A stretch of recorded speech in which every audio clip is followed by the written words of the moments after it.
Hello everyone, welcome back to the channel. Let's get on to chapter number 7 of Economic Survey. The name of the chapter is Golden Jubilee of Bank Nationalization Taking Stock.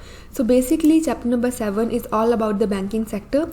It is saying that in 2019, India completed 50th anniversary of bank nationalization. So we know bank nationalization happened in the year 1969, and this is how we can say that the year 2019 marked completion of 50th year. So under bank nationalization, we simply means that government of India took the ownership of the then privatized bank, and this is what we mean by bank nationalization.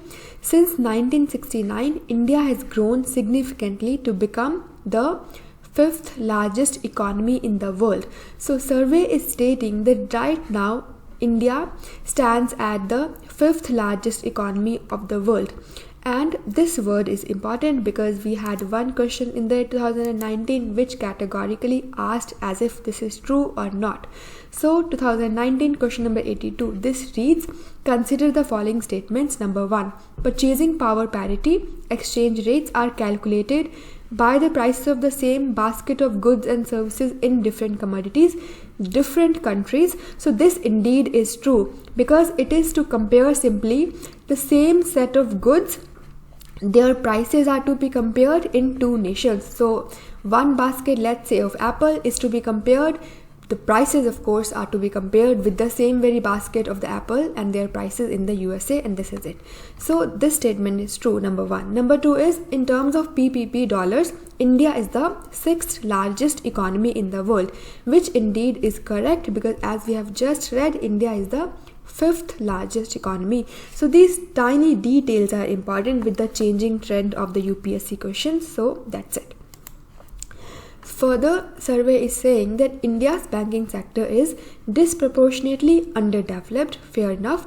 India has only one bank in global top 100. So why and how exactly is India's banking sector underdeveloped? So we are seeing right here that India is having only one bank in global top 100, despite it being the 5th largest economy in the world. And as per its economy's size, India should be having at least 6 banks in the top 100. But exactly it is having one, which is not a very good situation, and that is why India's banking sector is underdeveloped. Alright.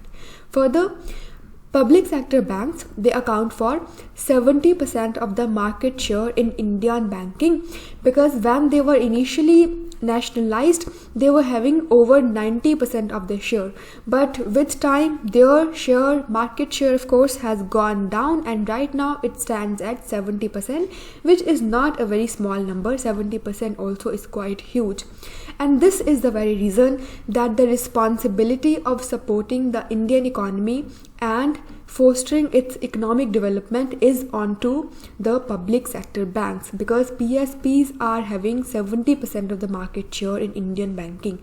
So if India is to improve on its banking sector, public sector bank has to show some good performance. Alright. What all are the committees that were established by the government of India for the banking sector reforms? Very, very simple. Narasimhan Committee 1991, then again in the 1997, and then we had Rajan Committee in the 2007, and very recently we had J Nayak Committee in the 2014. So chronology can be asked, or in some exams even names can also be asked. Narasimhan Committee is either way obvious. These two are something we have to keep a tab on. But again, if somebody is watching Manal sir's lectures, then even this is something that we are not would be considering as difficult, of course. Now this is table, and that is showing, this is a bar graph, and this is showing number of banks in global top 100. So we can clearly see China is leading here. China is having about 18 banks in top 100, and India's performance is quite abysmal because India is having just one bank in top 100, and USA is also fine, just 12, Japan 8, France 6, but again India is just one. And also India's economy vis-a-vis economy of Brazil, Australia, Spain, Germany is very, very huge, because as far as I can recall, India surpassed Japan to become the 5th largest economy. So but look at this very thing here. France is having 6, banks in global top 100 while India is having only one. And again, China is the leader here. So this is it. Further, you can pause and you can try looking at these diagrams, these figures, but again, underlying ideas of these figures is either way obvious that India is having very poor performance when it comes to any of the banking sector indicator. It could be anything: financial inclusion, penetration, density, or the number of banks in top 100. Like here it is talking about number of banks in top 100, and India's position is right here. GDP is fine here, but vis-a-vis the number of banks in top 100, it is towards the zero axis, towards the lower side, just not towards the upper side, just like USA or China or any other country. Alright, further, this figure is also very obvious. India's performance is not good. Here we're talking about the credit to the private sector as percentage of GDP. So again, India's performance is here towards the very negative side, towards the very abysmal side, vis-a-vis Brazil or Chile or New Zealand or Denmark, anything. So these figures, whatever they are conveying, those things are either way obvious. So this is it. Again, this diagram is depicting one thing, that the new private banks, their bank credit growth is more than the public sector banks since last decade. So from 2011 to 2019, from 2011 till 2019, 10 years span we're talking about, but from all these years, throughout all these years, new private banks bank credit growth was ahead of public sector banks bank credit growth. So this is one thing. Alright, so next is, historically in the last 50 years, the top 5 economies have always been able to support their banks. No, the economies have been always supported by the banks. So the banks of these economies, they have always supported the countries towards the good economic conditions. So this is one thing. And China is having the largest bank in the world, and the name is the Industrial and Commercial Bank of China, which is nearly 2 times as big as the 5th or the 6th largest. So what is the crux of this thing? So the crux is, suppose there is a question on the merger of the banks. Why exactly is India going from single largest bank? Why exactly is India having merger of the public sector bank? What if those big bank fail? So just to substantiate our point, we can write that as per Economic Survey 2019-20, it has been categorically stated that historically banks have always supported the countries for the economic development, and the bank size is something that matters. China bank, which is the largest bank in the world, it was very, very supportive of the Chinese development trajectory. So maybe India too need to have at least one big bank on which India's growth can be based upon. Alright, further, this is again a data in that state. PSB accounts for 85% of the reported bank frauds, while their gross NPAs, that is non-performing assets, equal 7.4 lakh crore. I honestly believe that a data specific statement can be asked by the UPSC, just looking at the kind of questions that UPSC is asking from last few years. So don't think as if this is not important. So 85% of reported bank frauds are by the public sector banks, and the PSBs NPAs is equal to 7.4 lakh crore. This is not important because the gross NPA assets data, it keeps on changing. Alright, but this is important that like from 100%, 85% frauds are on account of public sector banks. Further, the market to book ratio. Now, what is market to book ratio? So let's just take an example of land. This is not technically correct, but just to understand the concept. For example, you have a piece of land and its book value is 5 lakh. We know that property prices in India are quite underestimated. They are underreported on paper. So maybe on paper its value is 5 lakh, but actually in market its value is 25 lakh. So 25 over 5 we get market to book ratio. So in the case of the financial sector, any physical sector, if you are to talk about any financial asset or physical asset, it has something called market value, and it has then book value, and that market to book ratio is something that we're talking about here. So higher is this ratio, good thing it is, because it means people are valuing that very underlying asset. So this is what survey is saying.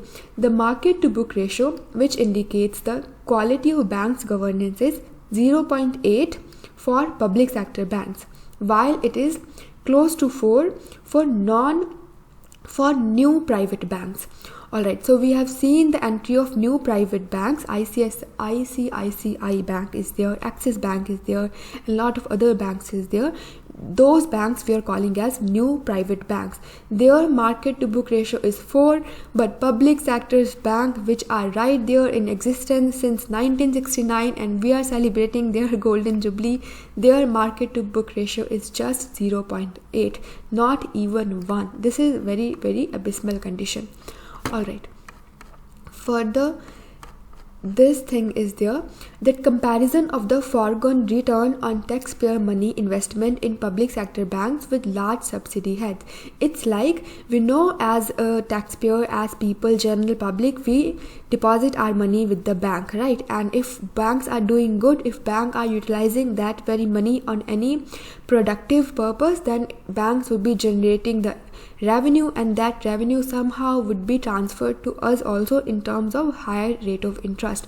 But if bank is having a lot of NPAs, then directly or indirectly we would be suffering also. And this is what this paragraph is trying to highlight, that the foregone return on investment in public sector banks was to the tune of this very height, and this would have, otherwise if banks would have done better, revenue generation would have been to the tune of this very thing, and it could have been utilized for any of these thing, maybe Manrega project or fertilizer subsidy or for rural development. So this is basically something which we really can't utilize much in terms of writing any point in the answer, or could be any questions. But again, we can see the level of negative externality when it comes to the performance of public sector banks that it is giving to us. So it's not like NPAs of public sector banks have nothing to do with us. We are definitely at the lose-lose situation if public sector banks are not doing good. So this is what it means. Alright, further this thing is there. Now what are the some good points? What are the things that are good, still good? I mean, there are a lot of bad things, but what is the silver lining? So this is definitely a positive demographic dividend. We know about 65% of people are under 35. This is a good thing. We have a huge demographic dividend to be reaped. Further, a modern digital infrastructure is there that is supported by JAM Trinity. J stands for Jan Dhan, A for Aadhaar, M for mobile. And further, we have a GST network that is definitely an indirect taxation uniform system across India. So these are the silver lining. These are the things that are good, that are still good, and these can be further utilized in order to we can capitalize on these things, right? As mentioned, this is the conclusion. As mentioned earlier, no country has been a dominating global economy without the support of an efficient banking system. Alright, so for India to march in its goal of becoming a $5 trillion economy, public sector banks, the dominant banks in our banking system, need to become efficient. So we just have to write that public sector banks have to play a dominant role, but please substantiate this very point by writing one data, that is that public sector banks are having 70% of the market share, and this is the very reason they have to have a good or a dominant role when it comes to improving this banking sector. That's it. Further, this is about microfinance. A case study is there. There is nothing important in this case study, but just if you are very, very inquisitive, then you can pause the video and you can read it on your own. Alright, further, banking structure, nationalization to today. So banking in India dates back to thousands of years, even more than thousands of years, I would say, because in Vedic period, also in ancient times also, India used to have banks. Nothing difficult here, either way we know this thing. Further, Public sector banks are essentially legacy banks. Legacy of what? Of course, legacy of colonial period, because we were having banks in the colony in the 80s. In the 19th century they were first established, and then onwards they were nationalized by the government of India. And one example is there that India's largest public sector bank, which is currently the 55th largest bank globally, this too is important. So the State Bank of India we are talking about here, it is the country's largest public sector bank, and it is globally 55th largest. So it was basically a Bank of Calcutta. In the year 1806 it was established, and then it was renamed as Imperial Bank of India in the year 1921, and finally in the year 1955 it was nationalized by the government of India, and that was how it got its name, State Bank of India. Though this was the history of SBI, and we did have one question wherein this fact was to be used in order to get at the right answer. So this is the question we're talking about. In the year 2019, we had one question wherein we were supposed to arrange these four things chronologically, and one statement was India's then largest bank, Imperial Bank of India, was renamed State Bank of India. So right now we have studied that in the year 1955 this thing was done. So we know one fact for sure, that 1955 was the year when State Bank of India was renamed. Alright. Also, I'm sure most of us know that Goa became independent somewhere in the year 1960s. Maybe if we could not recall the exact year, but still this is obvious that it was around 60s. So 2 has to come before 4. So it has to be 2 and 4. And we were only having 2 options of this very thing, B and D, wherein 2 was coming before 4. So 2, 4, 2, 4. Now we are to choose between 1 and 3. And alright, so here we just have to have the information. There is no other way around. So first statement is the first democratically elected Communist Party government was formed in a state in India. This too is simple if one is reading the basic books thoroughly, because we know first democratically elected communist government came in India and in the state of Kerala in the year 1957, right? In the year 1957 it came into being, and this is what Mrinal sir has also written. As early as in 1957, the Congress party had the bitter taste of defeat in Kerala. In the assembly election held in March 1957, the Communist Party won the largest number of seats to the Kerala legislature.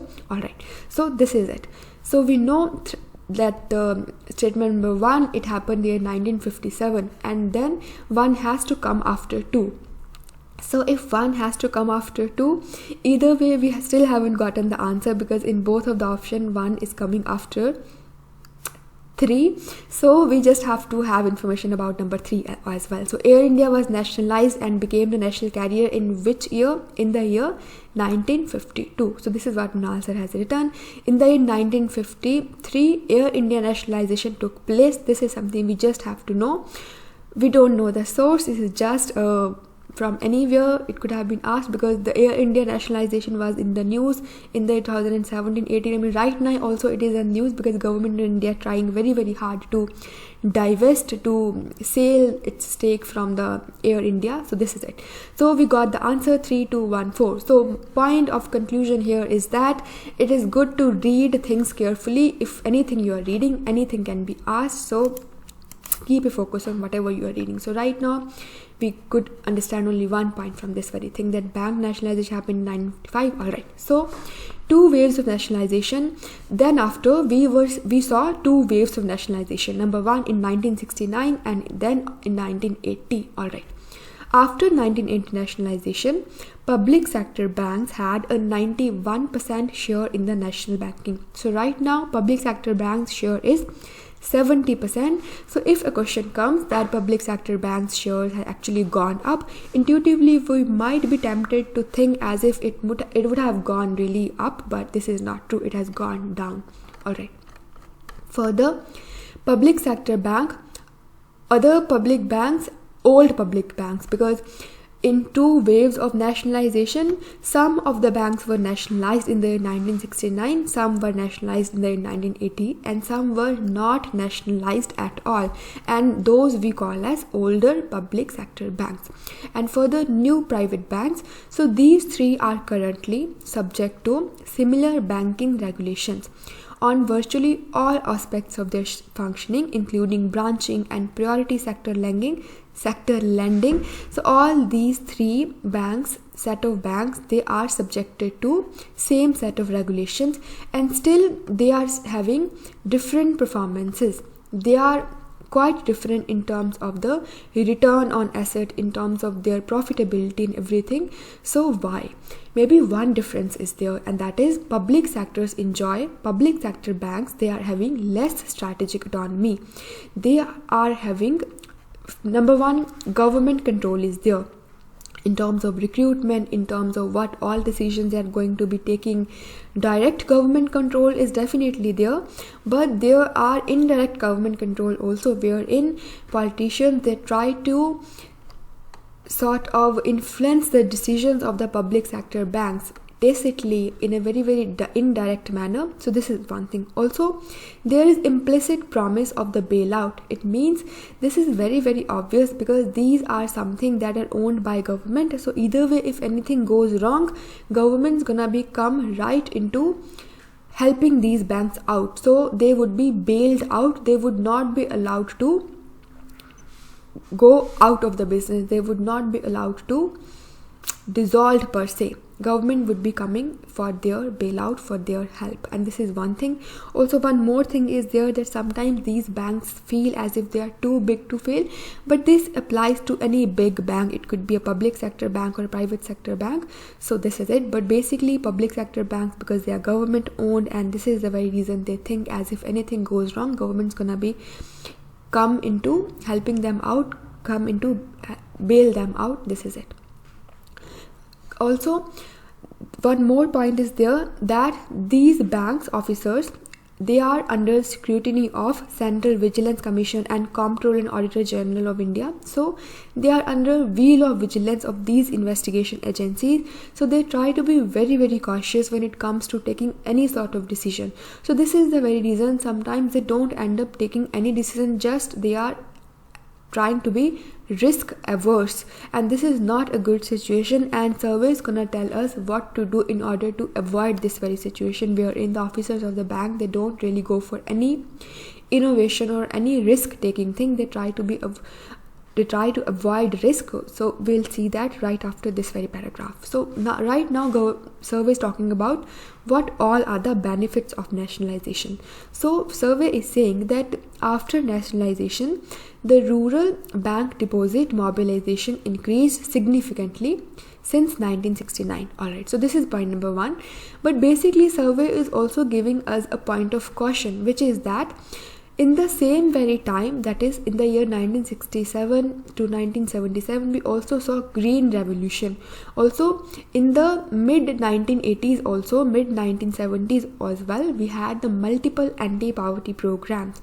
So maybe these two were also the reason which somehow mobilized the rural credit. So we really cannot give entire credit to the nationalization only. So either way, this is not very important. This is just the something that survey thinks, and we really can't expect a good prelims question from this very fact. So let's just read this last line now. This is that despite nationalization, a significant portion of the poor remained unbanked till 2014. I mean, we really don't need to go into the politics, but this is again a fact which is being highlighted here, that after 2014 things improved considerably, which actually didn't happen till 2014. Alright, so financial inclusion in large part happened in the August 2014 through the Pradhan Mantri Jan Dhan Yojana. Alright, this is important, not important, but still we have read it. So nationalization happened way back in the 1969. Still we were having large portion of people still unbanked. So finally about 100% of financial inclusion we are seeing right now in the 2019, owing to the launch of Pradhan Mantri Jan Dhan Yojana. This is it. Further, weakening of the public sector banks. So now survey is saying that in the 2019, public sector banks reported gross and net NPAs of 7.4 lakh crore and 4.4 lakh crore respectively. Not very important. This is important. Thus, this figure was about 80% of the NPA of the entire banking sector. So, public sector banks, they are having 80% of the NPAs of the entire banking sector. This is huge. 85% of the frauds in the economy in the banking sector are reported from the public sector banks, and further 80% of the NPAs in the entire banking sector are coming just from the public sector banks. So you can see how fraught the situation of the public sector banks is. Further, this was about 11.59% of their gross advances. Not very important, because this figure keeps changing, hovering around 10 to 11%, of course. But as far as I can recall, the governor of RBI, Rajan, he categorically stated that if the NPAs as a percentage of gross revenue exceeds 10%, then it would be a very, very fraught situation for the banking sector and for the economy as a whole. And right now we are seeing it stands at 11.59%. So we can really gauge the level of severity here. Alright, further, in the 2019, public sector banks suffered these many losses. Not very important. Frauds are another source of concern in public sector banks. We have already seen this thing. Alright. Further, again, this is the data that public sector banks are not doing good in terms of anything. So you can pause and you can have a look at it on your own. Alright. Further, every year since 2013, the return of asset of the best performing public sector bank. Alright, so before reading what it is, we have to understand one thing, that survey has stated that we really cannot compare apple with oranges. No, we have to compare apple with apple. It's like you really cannot compare a very weak student of class 1 grade to very intelligent student of another section of class 1 grade. No, comparison has to be between the weak and weak student, between good and good students, right? This is what we call as comparison between apples and apples, and not a comparison between apples and oranges. Alright, so if we are to compare the performance of public sector banks with new private banks, we have to compare the best performing public sector bank with the best performing new private bank, or the worst performing public sector bank with the worst performing new private bank. This comparison would be good. But if we are to compare best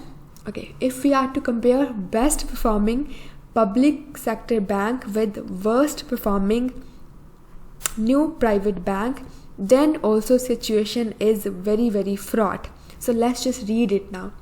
Every year since 2013, the return of asset of the best performing public sector bank has been lower than the return of asset on the worst performing new private bank.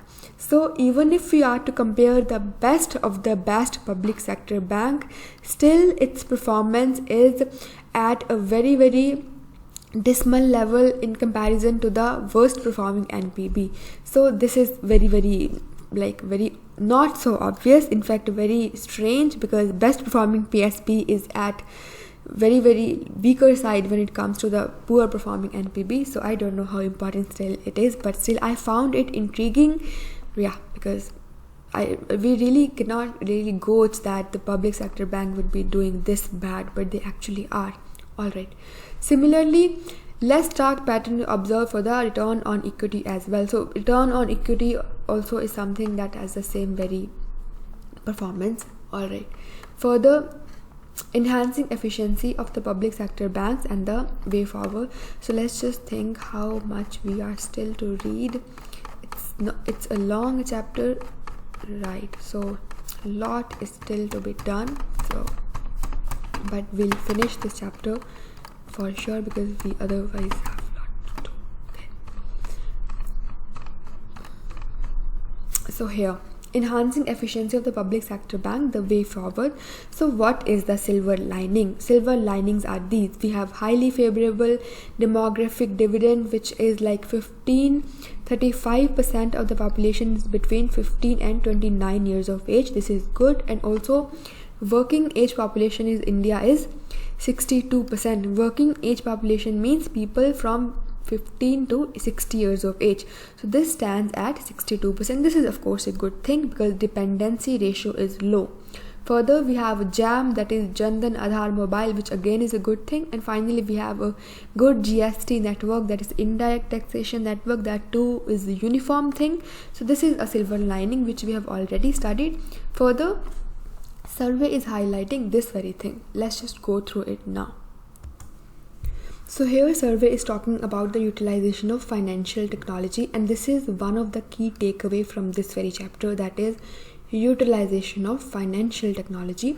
Financial technology here means anything, be it mobile, be it blockchain technology, machine learning, artificial intelligence, geotagging, use of GPS, anything that entails finances and that is related to technology, then we would call it that financial technology. All right, and that too because we have like 62% of people who are between the age of 15 to 60. So we have a huge working age population. Further, we have JAM Trinity. Already there is 100% financial inclusion, almost 100%, and people are having access to mobile phone. There is Aadhaar, also unique identity card is there. So we have to make sure that the banks go for utilization of financial technologies. All right. Further, it says that opportunity exists for Indian bank to benefit from the greater use of DBT by the government. Definitely because direct benefit transfer of money happens through the banks only. So bank would be seeing a greater transaction, and this is something that the banks can utilize for their own benefit, of course. Further, but we have seen the negative side also, wherein banks really opted for opening the bank account by themselves only without even letting the person in charge know, and they were like opting for many of the government schemes that were there right in the year 2017, and people really didn't know about this. So ethics are something that also has to be kept in mind, but this is a deviation. The last part was deviation. Survey is just talking about one thing, that let the government go for utilizing this very opportunity wherein government is opting for the direct benefit transfer of the very of the schemes, because direct benefit transfer happen to the banks only. All right. Further, public sector banks, they have many important ingredients which definitely they are having edge over many things because they have huge penetration. There is public sector banks are everywhere, even at the remotest of location they are having their branches. So they have local market insights, plus they are good relationship with the customer. They have a good customer client base. They have this one thing, and then they have knowledge of the local market. Further, their geographic footprint is vast. We are seeing a public sector bank at every nook and corner. So this is it. Further, analytics based on market data are quite capable of providing accurate prediction of corporate distress. So now this paragraph is important for one thing, because this chapter is basically emphasizing on the fact that we should be having the focus on government or the private sector banks opting for financial technologies. Whenever we write any question or we try answering any mains question about the public sector banks, I'm sure we write that these banks should be opting for the financial technology or artificial intelligence or anything. But what if question is categorically about the financial technology only? Then we have to fill in some 1 or 2 page about that very one point. So maybe then these points can be used. So basically here survey is saying that there is something called structured data and unstructured data. So data in a structured form include credit information, credit score based on loan grants, and repayment held in the credit registries or credit bureaus. So basically these are structured data because these are either way with the banks. I'm sure we all know that whenever we obtain loan from the bank, then our credit history is maintained. If people are into regular repayment, then they're having good score in these cards, but if they default onto their payment, then they were given some negative score as well, and then banks become reluctant to offer them loans. This is a structured data. And what is the non-structured or unstructured data? This basically is micro data that is available in text, images, geotagged data, social network data, mobile apps, as well as other shallow or deep digital footprints of current and potential customers. Leveraging these data requires new data analytics and modeling skills. Likewise, banks need to invest in credit recovery infrastructure. So basically it is saying that some of the data is obtained in a very, very indirect manner. For example, from the mobile apps, from the geotagged data. For example, an asset is there, you have obtained a loan and you have given one asset as a collateral. So that asset would be geotagged just as to see that you do not end up selling it to anyone.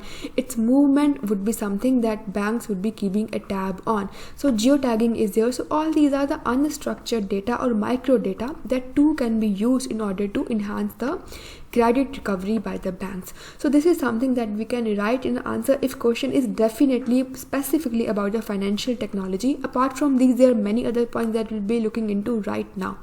All right. Further, the survey is saying that definitely, since we have used all these fancy terminologies, and this is not something that would be into the domain knowledge of the people who are already working with the traditional skills, so we need people with advanced skills. So maybe specialist human capital with an orientation towards analytics is required. All right. Further, these charts and all these are giving only the normal information. This is something we have to keep a tab on now. This remote kill switch. So let's just talk about the financial technologies, how they can be used. Remote kill switch is there. For example, there were in some of the movies also where robot was there and there was a remote kill switch. So if a robot is to go out of your command, then person in charge would gonna press the remote kill switch, and this is what basically it means. So if somebody is leasing out the laptop or any such appliances, and if person who has taken these laptops or these appliances on lease is utilizing that very appliances for some other purposes, then the bank or any agency in charge can turn on the remote kill switch. So the laptop or any appliance per se would be logged. It would become dysfunctional. So this is one technology that comes handy in order to handle the defaulters. So this too can be utilized by the banks. Remote kill switch. Also, GPS tagging of the collateral securities can be done just as to be ensure of the fact that the very collateral security is not resold, because we have seen people, they just pledge their asset and they avail a loan and then they end up selling that very asset, and when banks go for the recovery and then they see there is no asset, the asset has already been sold, and then they end up into lot of delays, and there is a lot of time delays in the recovery of the entire process. So this is one thing, GPS tagging of the collateral securities. Here also survey has cited one example that the Kingfisher Airlines pledged a few helicopters, various assets they pledged, but here we're talking about the helicopters only, to obtain loans. So only when the lenders, that is the banks, attempted to take possession of these assets did they realize that the helicopters had fallen into disrepair and could fetch little more than scrap value. So this is something interesting, that the very helicopters that the Kingfisher Airline used to avail loans, those helicopters were not having any sale value, they were just a scrap.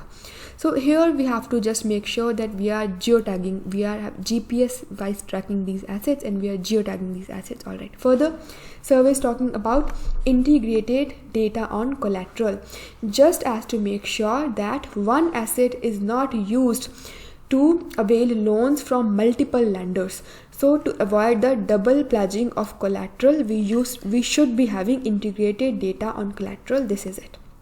Further, risk of infringing upon the borrower's privacy and dignity is also there. Of course, if you are to do all these financial technology thing, then you would be really into the lot of data of the person whosoever borrower is, but we just have to make sure that privacy is not compromised. All right.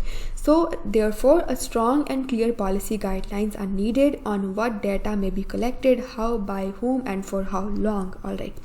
Let's just read the conclusion now. In sum, willful default would not be as much of a drain on an economy's wealth if lenders could fully recover their dues from selling pledged assets. This is very interesting point. Why exactly there is a lot of hue and cry over NPAs when we know that any loan that is offered, it is offered after undertaking a asset as a collateral security. This is because the banks, they are facing difficulty in disposing of that pledged assets, because either they are already being sold by the borrower, or the sale value or the resale value of the pledged asset is absolutely zero. This is the very reason. So the survey is saying that there would really be not much of an issue if the lenders end up recovering their dues by selling the pledged assets, and this we can ensure by use of financial technologies, basically geotagging and the GPS tracking. Technology and data can be put to powerful use to keep these assets secure and saleable, thus keeping intact an important recourse for lenders. Alright. In fact, the threat of losing valuable assets may itself be a deterrent to willful default in the first place. This is so interesting, because willful defaulter here we're talking about the people who are already were into this very thing, that they're gonna be siphoning off the money and they would not be into repayment of the loan. So these are the willful defaulter. They are basically three criteria based on which willful defaulters are categorized, and I'm sure we know all these three criteria are, because I have explained them all right in chapter number 3 or 4. All right, so this would act as a deterrent for willful defaulters as well, because they know that if they default, their assets would be going out of their hand, so they would be very, very cautious now, as these firms often willfully default only when they are unafraid of losing control of other valuable pledged assets. So we have understood this thing. Alright, so we are just towards the conclusion now. So what all are under financial technologies, because if a question is there, we have to mention all these points. So machine learning is there, artificial intelligence is there, as well as big data is there. Alright, further, this thing is important, that this financial technology would help a bank in ex ante evaluation as well as ex post monitoring. Ex ante evaluation means to be sure of the credit worthiness of the borrower, how far borrower would be into the repayment of loan, what exactly are the details of the borrowing firm. Ex ante evaluation is something which can be done through the machine learning, through the use of artificial intelligence, big data and all. Further, ex post supervision monitoring can also be done, as we have seen in case of geotagging and GPS. This is ex post. Ex ante means planning wise, and ex post means once the thing has already been done. So alright, ex post means ex post. Alright, financial technology allows banks to better screen borrowers. We have seen this thing, that is ex ante, and set interest rates that better predict ex post loan performance. This is very interesting, because banks always charge interest rate that is decided at the time of offering the loan, but how can it be decided in advance? It would be really, really good for the banking sector as a whole if they end up using all these technologies just to analyze, just to assess what could be the possible performance of the very sector into which they would be offering their loan. So if they are of the view that this particular sector is going to be doing well, then they might be charging high interest rate, right? So based on the ex post loan performance, this can be predicted in advance what could be the performance, so based on which rate of interest can be set. So this would be a good situation for everyone, and this was basically written by the Rajan 2015. So this survey has taken from this very report, but the point is important and I feel very important. This can be written in our answer. Alright, further, the survey proposes establishment of GSTN like entity, that is, so we have goods and service tax network entity, we should be having PSB network, that is public sector banks network. To do what? To use technology to screen and monitor borrowers comprehensively at length.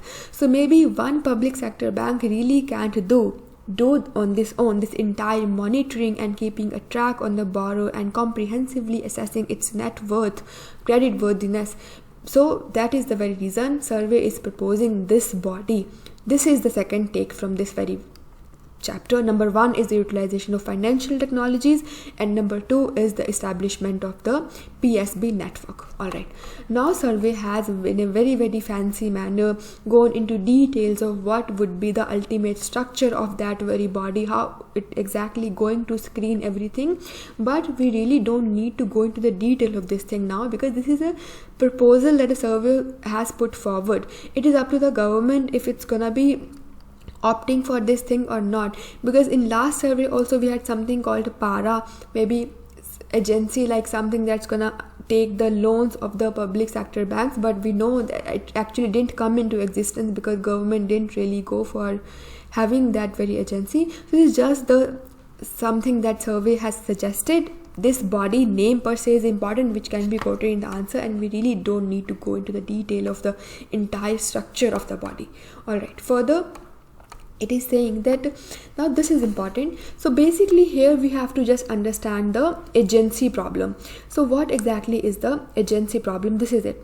So agent principal problem is there. So principal are basically the owners of any firm, and agents are the managers, the CEO, the manager per se. Managers are managers who manages the firm and who are not owners. So they have the conflict of interest. Shareholders would definitely be into the more profitability of the firm because they would be earning more, and then the value of the share would go up, so they would be having capital profit, and either way if they are doing good, then the profits would be appropriated by the shareholders amongst themselves.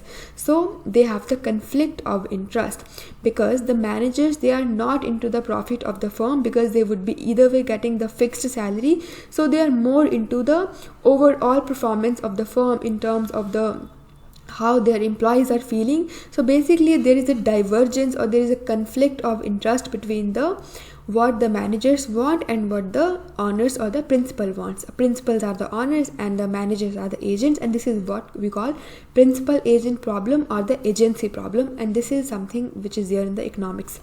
So here survey is trying to highlight this very thing, that because the people who are working in the public sector banks, they are just the managers, they are not having any ownership in the government sector banks, so maybe they are not very much enthusiastic about going for any innovative solution, going for anything which is towards the more profitability of the bank as a whole. They are very risk averse. Already we have studied, because the vigilance is there, the CAG is there, and they that is why try to evade the risk, evade any difficult decision. This was number 1, and number 2 is also this, because they are not actually the owners. So if public sector banks end up doing anything good, the profitability of public sector banks would go up, but they would not be getting the benefit of that very profitability, because they are just having the inside debt. Inside debt means they are just getting the salary and they are just getting the pensions. So banks, they owe, the government is the owner, or bank owe only these things to the people, to the managers, to the officers, just the pensions or any compensation, deferred compensation, or any salary per se. This is what we call as inside debt. So let's just read it now. Post-retirement pension is there.